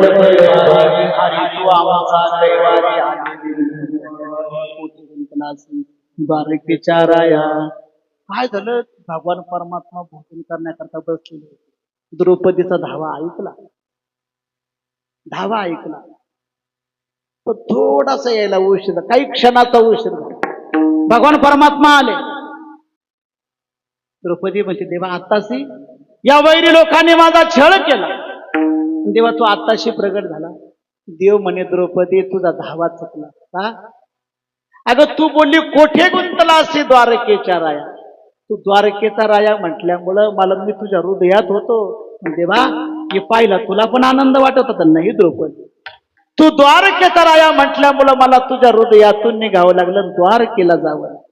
मग खरं सांग, द्वारकेहून जर इथपर्यंत यायचंय, वेळ लागणार नाही. देवा आता आला ना, या संकटातून मला वाचव, ते संकट दूर कर. भगवान परमात्म्याने काय करावं? त्या द्रौपदीला पुन्हा 2 नवीन हात इथून सोड. वाढण्याच्या भांड्याला 2 हात गुंतले आणि 2 हात कुठून आले? पुन्हा 2 इथून आले आणि त्या नवीन फुटलेल्या 2 हाताने चोळीची गाठण. आता बघा माझा दृष्टांत संपला. तुकोबार आहे म्हणतात. देवा सांगा बरं, अशी किती साधना केली असेल द्रौपदीने, अशी किती उपासना केली असेल, मी 42 वर्ष अहोरात्र तुमचं भजन करतोय, पूजन करतोय, चिंतन करतोय. मला काय झालं, फक्त शीतजर नावाची व्याधी, ही व्याधी तुम्ही दूर करू शकत नाही. त्या द्रौपदीला तुम्ही काय केलं, आपल्यासारखं करून ठेव. द्रौपदी बहिणी वैरी गांजेली, आपणा आईशी केली पांडुरंगा. आपणा आईशी म्हणजे कैशी, भगवान ज्याप्रमाणे चतुर्भुज आहे तसं त्या द्रौपदीला सुद्धा आपल्यासारखं चतुर्भुज करून ठेवलं. आणि मला शीतजर नावाची व्याधी झाली, ही व्याधी तुम्ही दूर करू शकत नाही. बरं देवा, तुम्ही एकच भक्ताला तारला असं नाही, अजून तुम्ही कोणाला तारले, चौथ्या चरणात प्रल्हादा कारणे स्तंभी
प्रल्हादा कारणी स्तंभी अवतार, माझा का विसर पांडुरंगा. सांगा देवा, 5 वर्षाचा असणारा प्रल्हाद, बाबा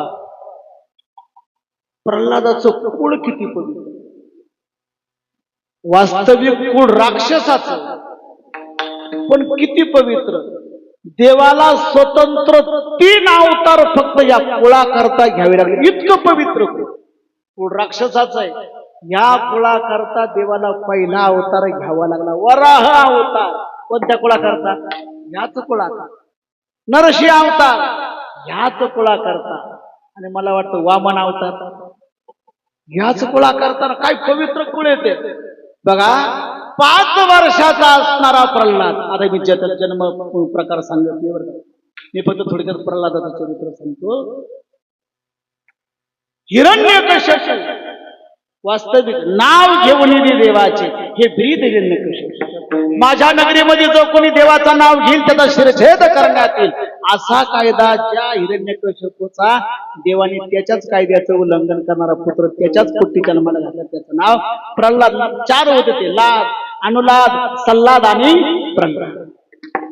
प्रल्हादासारखा नामधारक मुलगा जन्माला आला होता. वास्तविक त्या मला नाही वाटत बाबा, जितकी साधना राक्षसांनी केली इतकी देवांनी केली असं वाटत नाही. काय तर 50-50 हजार वर्ष, 60 वर्ष एवढ्या तपश्चर्या त्यांची, 60 वर्ष तपश्चर्या, मोठी साधना. पण काय होतं, साधना करण्याची शक्ती त्यांच्यामध्ये होती, फक्त काय मागावं याची अक्कल कोणाकडं. बरोबर, मागताना फार सुंदर आहे महाराज, मोठं चिंतन होऊ शकेल हे. काही वेळेला देणाऱ्याकडे सामर्थ्य राहतं, पण मागणाराने काय मागावं याची अक्कल नाही. काही वेळेला मागणारा मागतो, पण देणाऱ्याची ती शक्ती न. ब्रह्मदेव प्रसन्न झाले, हिरण्यकश्यप म्हणे देवा, ब्रह्मदेव म्हणे माग, तुला काय मागायचं ते माग. ते म्हणे मला अमर काय. प्रत्येक राक्षसाची मागणी काय, मला अमर करा. ब्रह्मदेव म्हणे मीच मरतो, तुला कुठं अमर मागायचं असं दुसरं काय, मग एक काम करा म्हणे, मग मला घरातही मरण नको, मला बाहेरही नको, दिवसा नको, रात्री नको, शस्त्राने नको, अस्त्राने नको, पशुकडून नको, मानवाकडून नको, मला सजीवाकडून नको, निर्जीवाकडून नको. अनेक मागण्या. भगवान ब्रह्मदेव म्हणे तथास्तु तथास्तु. का? अरे तुझं वारस भगवान परमात्मा जेवलाय, तू काही माग, सर्व वर मागून घेतले. प्रल्हादासारखा नामधारक मुलगा जन्माला आला, अखंड नामचिंतन तो करतो. अरे इथं सुद्धा ही मुलं बघा, लहान लहान मुलं, बाबा यांचे हरिपाठ पाठ झाले या मुलांनी, मंत्र हे सर्व पाठ. 15 दिवस शिबिरामध्ये पोरांनी श्लोक पाठ केले. नामधारक मुलगा जन्माला आला. महाराज ते कुळही पवित्र, ते आई वडील पवित्र, तर त्यांच्या पोटी नामधारक मुलं जन्माला आला. ऐका, एक दिवस विचारलंच त्या हिरण्यकश्यपूने, कार्य प्रल्हादा नामचिंतन करू नको, नामचिंतन करू नको, हे मी तुला सांगतो, पण तू नामचिंतन सोडत नाही. ज्याचं नामस्मरण करतो तो कुठे? प्रल्हाद म्हणतो कुठे नाही, हे विचार. हरी येथे रे, हरी तेथे रे, हरी वाचवणे ठाव नाही कोठे, जिकडं पाहावं तिकडे तोच. मग कार्य ज्याचं नामस्मरण करतो तो या खांबामध्ये आहे का? वास्तविक तो खांबात नव्हता.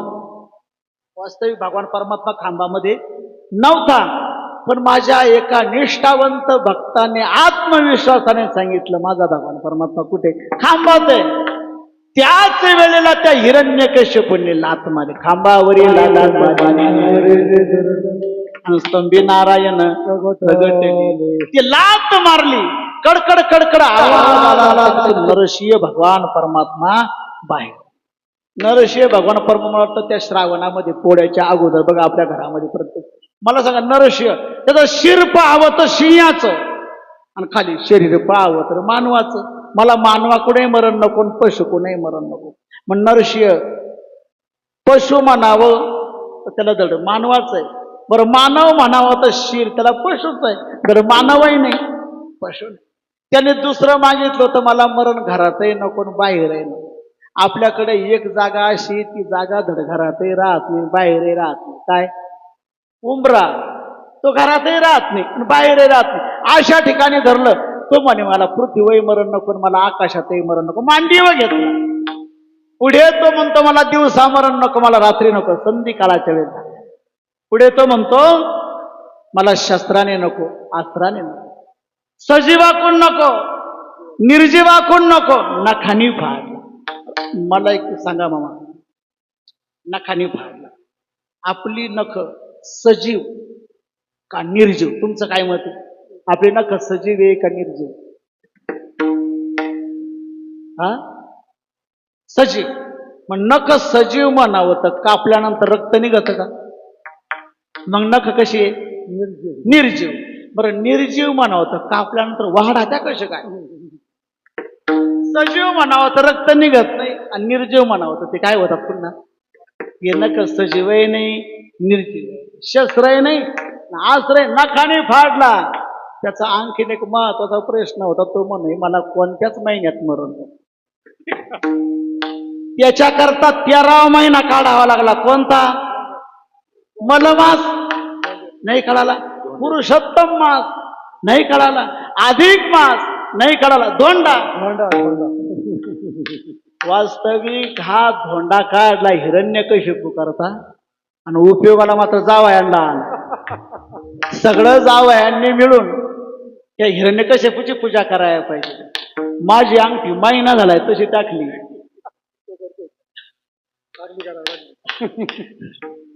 मी फक्त काय सांगतोय, प्रल्हादा कारणे स्तंभ्यावतार माझा का विसर. 5 वर्षाच्या मुलांना किती चिंतन केलं असेल? लहान लहान मुलं किती चिंतन करू शकतात?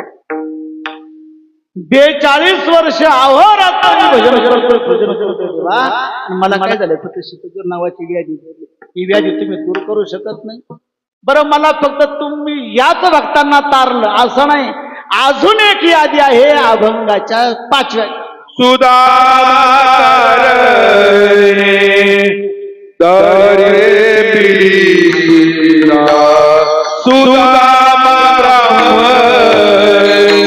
तरे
सुदामा ब्राह्मण दरिद्री पीडला नाहीसा गेला पांडुरंगा बालावस्थेमध्ये असणारा सुदामा थोडक्यात सांगतो म्हणजे शिवा संपवतो. बालावस्थेमध्ये असणारा हा सुदामा सांदीपनी ऋषींच्या आश्रमामध्ये विद्या अध्ययन करण्याकरता गेले. बलराम दादा भगवान कृष्ण लहान लहान होते. पावसाळ्याचे दिवस होते. ऋषी पत्नीनं सांगितलं, अरे आता आपल्याला भोजनाकरता संविधान आहे, म्हणजे लाकडं नाही, तुम्ही जमा करून आणा. पावसाळ्याचे दिवस होते. ते गेले. भगवान कृष्ण बलराम दादा पुढे निघून गेले. हा जरा ब्राह्मण होता, आशक्त होता, मागे थांबला. ऋषी पत्नीनं ओळखलं, नक्की याला भूक लागली असं. म्हणून काय झालं, तिनं घरी बाज दिले, ते फुटाणे सुदामाला दिले. सुदामा रानात जा आणि भगवान कृष्णाला देईन, बलराम दादालाही दे. सांगितलं हो. मागून गेला. पण सुदामा जायच्या अगोदर सर्व समेदा तिथं जमा झालेल्या होत्या. सुदामा गेला. पाऊस आला. 3 झाडं होती शेजारच्या कडेला. बलराम दादा झाडावर चढले, मध्यभागी भगवान कृष्ण कडेला. सुदामाने विचारला, अगोदरच घरी समेदा नाही, आता सर्व समेदा कशा झाल्या, ओल्या झाल्या, म्हणजे आता स्वयंपाक होणार नाही. पण आपल्याला चिंता करायची गरज नाही. ऋषीपतीनं आपल्याकडे घरी भाजलेले फुटाणे दिलेले, आपण जर यांना न देता आपण खाल्ले तर आपलं काम होऊन जाईल. यांना न देता यांना सांगितलं नाही तर आपलं काम होईल. महाराज सुदामा ते हळूच ते फुटाणे काढायचा आणि खायचा. तुम्हाला सांगून जातो, घरी भाजलेले फुटाणे गपचिप खाता येत नाही. ते गपचिप नाही खाता येत. फुटाणे खाताना आवाज वाजतात. ते फुटाणे आवाज देतात. भगवान कृष्णाने आवाज ऐकला, सुदामा आवाज कशाचा येतो? म्हणजे तेव्हा तुम्हाला एवढं कळत नाही का? एवढा पाऊस चालला, एवढा पाऊस आपण अंगावर घेतो. अरे माझा थरकाप सुटला, माझ्या दातावर दात आपटून आहे. सांगतोय कुणाला? भगवान कृष्ण. महाराज त्यानं एकदा सांगितलं, माझ्या दातावर दात आपटताय. शेवटपर्यंत त्या सुदामाला दातावर दात आपटण्याची वेळ आहे. याच्यातून 2 अर्थ नाही. जो देवाला सोडून खातो अथवा जो देवाचं खातो त्याला दातावर दात आपटण्याची वेळ. दातावर दात आपटण्याची वेळ. विद्याध्ययन झालं, गेले. विद्याध्ययन झालं. भगवान कृष्ण द्वारकेला गेले. वेळ कमी असल्यावर पटकन गेले. द्वारकेला जाऊन राहिला. बलराम दादा गेले. सुदामा त्याच्या नगरीला गेला. सुशीला नावाच्या मुलीबरोबर लग्न झालं. 7 वर्षात 14 पोरं. प्रत्येक वर्षी 2 असे 7 वर्षात 14 पोरं सुदामा. एकाला पॅन्ट, दुसऱ्याला शर्ट नाही, एकाला खायला, दुसऱ्याला खायलाच नाही. ती म्हणे, का हो रोज ज्याचं भजन करता जा ना, तुम्ही म्हणता ना माझा मित्र राजा आहे, आणा ना त्याच्याकडे काही माग. असं सुदामाला ते पटलं नाही. वास्तविक मित्राक जाऊन काही मागावं हेच त्याला पटलं नाही. हा तर देव आहे, देवाक जाऊन काय मागावं. लक्षात ठेवा, देवा का मागा तो देत नाही हा त्याचा स्वभाव. देवा का आपल्याला सवय पडली मागण्याची, आपण मागतो म्हणून तो देत नाही. मागणं बंद करा, तो दिल्याशिवाय राहणार. हा त्याचा स्वभाव आहे. तो भक्ताकडून काहीतरी घेतो आणि मग त्याला तो देतो. थकलेलं शरीर, प्रौढावस्था, नुसता हाडाचा सापडा, कपडे फाटलेले, मळकं शरीर. ते म्हणे योगायोगाने तिथं दर्शनाचं योग देतोय, पण त्याच्याकडे जाताना रिकामी हाती कसं जावं, त्याच्यात त्याला देण्याकरता काय. हो म्हणे आपल्याकडे 2 महिन्यापूर्वी केलेली पोहे, त्याचा चोथर भाग उरलेला, दे म्हणे. ते घेतले, 3 मोठी पोहे भरले, कंचुकी खोली, द्वार केला गेले, प्रवेशद्वाराजवळ सांगितलं, ए द्वारपालानो, तुमचा जो राजा आहे ना, हा माझा बालमित्र आहे. त्यांनी न ऐकल्यासारखंच केलं. का? थकलेलं शरीर, मडकट शरीर, नुसता हाडाचा साबळा. तो म्हणतो तुमचा राजा माझा मित्र आहे. कामानिमित्त द्वारपाल भगवान कृष्णाकडे गेला, सांगितलं देवा 15 दिवसापासून एकदम दारातच उभा आहे, प्रवेशद्वारामध्ये. तो म्हणतो तुमचा राजा माझा मित्र आहे, मळकट शरीर आहे, नुसता हाडाचा सापळा आहे. अरे काय नाव सांगतो? सुदामा नाव सांगतो. देवा सुदामा शब्द ऐकला, राजसिंहासनावरून उठले, पळतच निघाले. भगवान बाल अवस्थेतला मित्र पण प्रौढ झालेला बघितलं, कडकडून मिठी मारली, हाताला धरलं, राजसभेमध्ये राजसिंहासनावरती बसवलं. सर्व स्त्रिया दर्शनी घेत होते. भगवान कृष्णाने हळू विचारलं, अरे सुदामा लग्न झालं? म्हणजे झालं. किती मुलं आहे? 14. अरे सुदामा इतक्या दिवसानं मला भेटण्याकरता आला, मला देण्याकरता काहीच दिलं नाही बहिणीने. लाज वाटली सुद्धा मला, काय सांगावं. जे पोहे आणले ती पोहेने चोथर उरलेला भाग. नाही देवा, तुझ्या वहिनीनं तुला देण्याकरता काही दिलं नाही. म्हणजे सुदामा अजूनही तुझी खोटं बोलायची सवय गेली नाही. हात घातला, कंचुकीला ओढून काढली, 3 मोठी पोहे भरले, 2 मोठी भगवान परमात्म्यानं उचलला, तोंडामध्ये टाकल्या. विश्वकर्म्याला आज्ञा दिली, हे विश्वकर्मा, आताच्या आता सुदामपुरीला जायचं आणि जशी द्वारका इथे आहे अशी प्रति द्वारका सुदामपुरीला करून. तिकडं बदललं सगळं. शेवटची आता एक मूठ राहिली, भगवान परमात्मा खाणार, तर तेवढ्या रुक्मिणी मातेनं हात धरला. रुक्मिणी माता म्हणते, हा माझा भगवान परमात्मा इतका भोळा आहे, यांनी जर 3री मूठ खाल्ली ना तर ही द्वारका सुद्धा या सुदामाला देऊन टाक. इतका भोळा भगवान परमात्मा. म्हणे का हो, तुमच्या मित्राचा प्रसाद तुम्हीच खाणार, आम्हाला नाही देणार. ती मुठीने मागून घेतली, सर्वांनी मिळून तो प्रसाद खाल्ला. तो कोवर आहे म्हणतात, तेव्हा सांगा ना अशी काय साधना केली होती त्यांनी. तो तुमच्याशी खोटा बोलला, स्वतःच ते फुटाने खाल्ले, तुमच्याशी खोटं बोलला. आणि त्या सुद्धा मला आपणाईसा केला पांडुरंग. देवा मला शीतज्वर नावाची व्याधी जडली, हे देवा मी तुम्हाला शरण आलेला आहे, मला जडलेली शीतज्वर नावाची व्याधी तुम्ही दूर करावी. हे तुकोबराय शेवट तुका म्हणे तुझा शरणानी भावे, तुका म्हणे तुझा शरणानी भावे,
गणपती पांडुरंग गणपती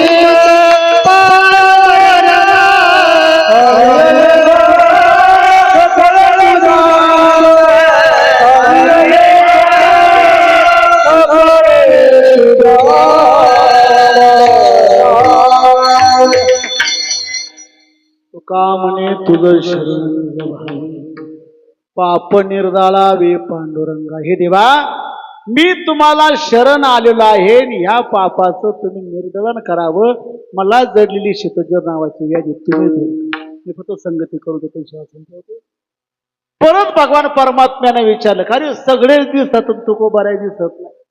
वारकऱ्याने सांगितलं, आत्ताच तुम्हाला सांगितलं ना आम्ही, त्यांना शीतजर नावाची व्याधी झाल्यामुळे महाराज येऊ शकत नाही. अरे मग एक काम करा ना, त्यांना व्याधी जडली ते येऊ शकत नाही, गरुडाला बोलवा. लगेच गरुडा आत्ताची आता देऊला जायचं, तुकोबरायांना पाठीवरती बसायचं आणि घेऊन यायचं. इतका आनंद झाला त्या गरुडाला. अरे आतापर्यंत देवाला आणलं नेलं, पण या विश्वाचा उद्धार करणारे महान संत तुकोबरा माझ्या पाठीवरती बसणार. आज मी त्यांचं वाहन होणार. वास्तविक तुकोबराय सुद्धा अवतार कोणाचा आहे? भगवान विष्णूचाच अवतार. आनंद वाटला त्या गरुडाला, आज माझ्या पाठीवर तुकोबराय बसणार. त्वरेनं गरुड निघालं, घाई आलं. तुकोबरायांची भेट घेतली. तुकोबराय बसा पाठीवर माझ्या, चला आता. कुठे? त्या गरुडाला पाहिलं. गरुडाची पायी ठेवी वेळो वेळा डोई. तुकोबराय पाया पड. गरुड माझ्या नका पाया पडू, मी तुम्हाला घेण्याकरता आला. म्हणजे कुठे? म्हणजे पंढरपूरला. नवलाख यात्रा, चला पंढरपूरला. हे गरुडा, अरे तू माझ्या देवाचं वाहन आहे. तुम्हाला सांगू जातो, आपल्यापेक्षा ज्येष्ठ श्रेष्ठ असणाऱ्या व्यक्तीच्या आसनावर आपण बसू, ज्याला तुम्ही गुरु मानता, देवाच्या आसनावर, गुरुच्या आसनावर आपण बसू नाही. त्याला ज्येष्ठ श्रेष्ठ मानता तुम्ही नाही, त्याच्यापेक्षा आपण खाली बसलं पाहिजे. आणि मी तुमच्या पाठीवर नाही. तुकोबराय कशाला इतका विचार कर, बसा ना माझ्या पाठीवर. लगेच पंढरपूरमध्ये जाऊन, नाही गरुडा मी येऊ शकत. खूप प्रतिज्ञा केली गरुडाने. तुकोबराय होतात नाही. मला जडलेली शीतजर नावाची व्याधी तुला वाटत असेल ना दूर व्हावी, तर तूच जा आणि त्या देवाला इकडे घेऊन. वेगी आणावा तू आहे मज दिना ते उद्धारी. माझा उद्धार व्हावा असं वाटत तुला, जा. आता नाविलाज झाला त्या गरुडाचा. गरुड पुन्हा पंढरपूरला गेला. अरे आले तुकोबराय, नाही देणार. तिथे गेल्यावर त्यांनी मलाच बोध केला, मी तुमच्या पाठीवर कसा बसू शकतो, तुम्ही माझ्या देवाचं वाहन. त्यांनीच मला बोध केला. शेवटी भगवान परमात्म्यानं ओळखलं. भगवान परमात्माच्या गरुडावरती आरूढ झाला. तुकोबराय बसलेले होते. पिवळा पितांबर कैसा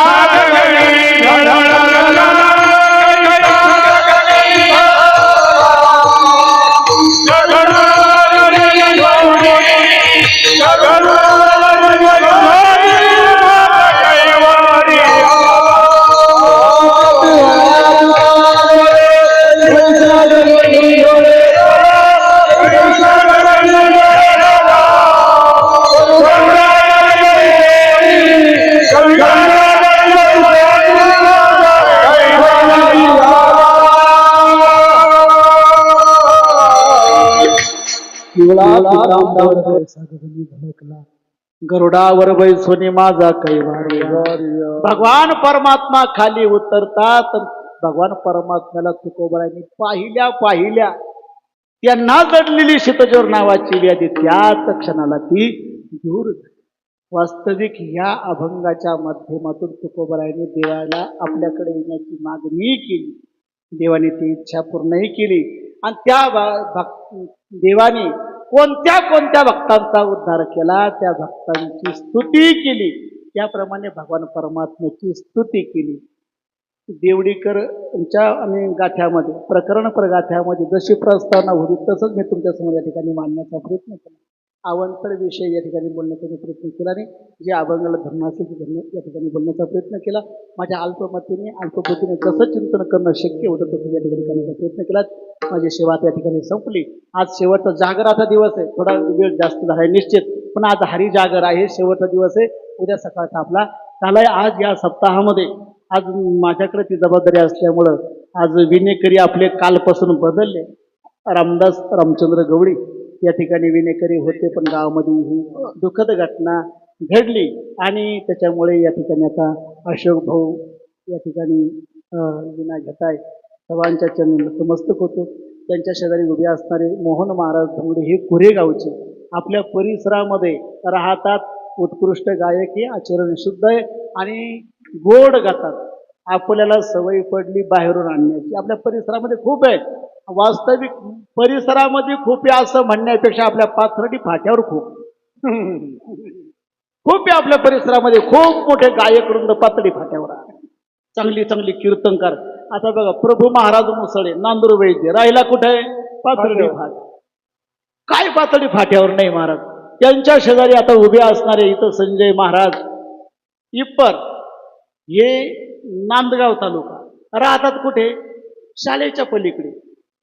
आपल्या शाळेच्या पलीकडे राहणार इप्पर महाराज. पण ज्याच्या गावात गंगा नाही ते तुम्ही सांगा ते मी या ठिकाणी संपूर्ण गाठापाठ आहे महाराज. हरिभक्तीपर्यंत तुकाराम बुवा होळकर यांचा माऊलींचे लहान बंधू संपूर्ण गाथापाठ. आणि महिना वारकरी बाबा, ही महिना वारकरी. महिना वारकरी म्हणजे आता मला वेळ संपलाय. दशमीला यायचं आळंदीला, दशमी एकादशी द्वादशी आळंदीत राहायचं, त्रयोदशीला निघायचं पंढरपूरला जायचं. दशमीला पुन्हा दशमी एकादशी द्वादशी पंढरपूरमध्ये राहिलं, त्रयोदशीला निघायचं आळंदीला. अशी महाराज अनेक वर्ष तुकाराम बुवांनी केली. महिना वारकऱ्यामध्ये राहणारी. त्यांच्या शेजारी असणार इथं रमेश मामा गाडेकर असतील, किसन मामा बस्ती असतील, हा बालगोपाल आपल्याच परिसरामध्ये लांडात. वास्तविक यांना वाटत नाही का मग वारकरी संप्रदाय आहे त्यागाचं प्रतीक आहे बघ, लक्षात ठेवा. यांना वाटत नाही का जीन्सची पॅन्ट घालावीवर टी शर्ट घालावं काबर लावा असं वाटत नाही का? पण ही मुलं तरुणांना नाही वयोवृद्धांना सुद्धा लाजवतील ही मंडळी. यांच्याकरता एकदा टाळ्या वाजवा. त्याचप्रमाणे इकडच्या बाजूला तुकारामबा भोरा असतील, दाडेगावकरांची कृपाची यावर्षी आपल्यावरती बरं का, निश्चित मानावं लागेल. त्याचप्रमाणे आपल्या परिसरातील भजन भीष्माचारी हरिभक्तीपरायण चंद्रकाका बोराडे या ठिकाणी. काय नाव दादा तुझं? अभिजित जाधव ते दाडेगावकर या ठिकाणी आहे. त्याचप्रमाणे आज राजूभाऊ या ठिकाणी उपस्थित झाले, त्यांच्या चरणी नतमस्तक होतो. आपल्या गावातील रामदासबा गवळे असतील, इथं पिंपळगावकर भिवाबा या ठिकाणी आहे. विश्वासवरच माझा विश्वास राहिला नाही. अरे विश्वास आजच आला. हा विश्वास महाराज उत्कृष्ट मृदंगाचार्य. किती मृदंगाचार्य आता. तुकारामबाई मृदंगाचार्य आहे. हा विश्वासबाई आता इथं मृदंगाचार्य आहे. रंगनाथ सुद्धा आजच अंगणात आमच्याकडे आला. हा रंगनाथ सुद्धा या ठिकाणी आलाय. उत्कृष्ट तालमर्षी हरिभक्तीपरायण गणेश महाराज भोर काका हे आपल्याच परिसरातील महाराज आहे. जानोरी गावचे. जानोरी गावचे, पाडळीच्या जवळचे जानोरी, तिथले उत्कृष्ट. आता आमच्याकडे महाशिवरात्रीच्या वेळेस महाराज आले होते पातळी फाट्यावरती. त्याचप्रमाणे आपल्या सप्ताहाचे सर्व आधारस्तंभ आणि आधारासारखेच आहे. हा येवले गुरुजी या ठिकाणी आहे. त्यांच्याकरता सर्वांनी टाळ्या वाजवा. इथं आपल्याच गावातील भाऊसाहेब नवलेंचा मुलगा आहे. काय नाव? सर्वेश. सर्वेश आणि श्रेष. इथं कारभारी बुवा असतील, खाली बसणाऱ्यांपैकी सुद्धा खूप जण माझ्या परिचयातील आहे. पाहुणे मंडळी आहे. अचानक पंगत कॅन्सल झाली तर अचानक देणारे सुद्धा दौलत भाऊ या ठिकाणी बसले.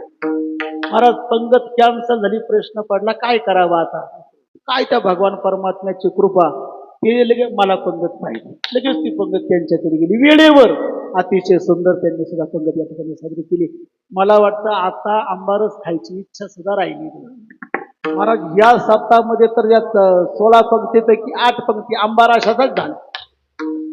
आंबाराशा झाल्या. या ठिकाणी आणखी दुग्ध शर्करा योग ज्यांचं ऐकून आम्ही लहानपणी ज्यांचं ऐकून कीर्तनकार प्रवचनकार झालो. निश्चित प्रामाणिकपणे सांगतो ही कीर्तनातली स्तुती नाही. मी बाबांना जुने त्यांची कीर्तनं कुठे कुठे झाली ती अभंग सुद्धा सांगेन. मी भर पावसामध्ये विल्लोळीला गेलो होतो. पांडुरंग भावांचं कीर्तन होतं. पांडुरंग भावांच्या जागेवर बाबांचं कीर्तन झालंय का हॉलमध्ये कीर्तन झालं होतं बाबा. या ठिकाणी देव वसे चित्ती हा अभंग महाराजांचा होता. मला तो सुद्धा मला आठवणीत आहे. आणि बाबांच्या इच्छेने या ठिकाणी नतमस्तक होतो. गवळणकर, पिंपळगावकर, दाडेगावकर, विदगावकर खूप माझ्या इथं खाली बसलेले समोर.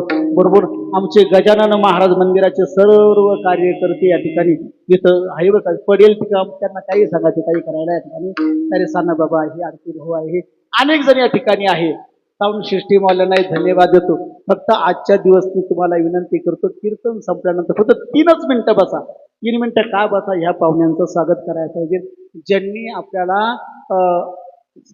7 दिवस ज्यांनी भोजन दिलंय. त्यांचा सत्कार होणार. सत्कार वगैरे काही नाही, फक्त सन्मान चिन्ह धावत्या वेळेमध्ये योगायोगाने शास्त्री बाबा या ठिकाणी आहे. शास्त्री बाबांच्या हस्ते सर्व सन्मान चिन्ह शास्त्री बाबांच्या हस्ते या ठिकाणी देण्यात येईल. आतापर्यंत मी जास्त तुम्हाला विठ्ठल विठ्ठल म्हटलं नाही, तुम्हाला सांगितलं नाही टाळ्या वाजा असं काही मी तुम्हाला सांगितलं नाही. एकदा टाळ्या वाजायला काय हरकत आहे का? एकदा भगवान परमात्म्याचं नामस्मरण करा, हाताने टाळी वाजा. विठोबा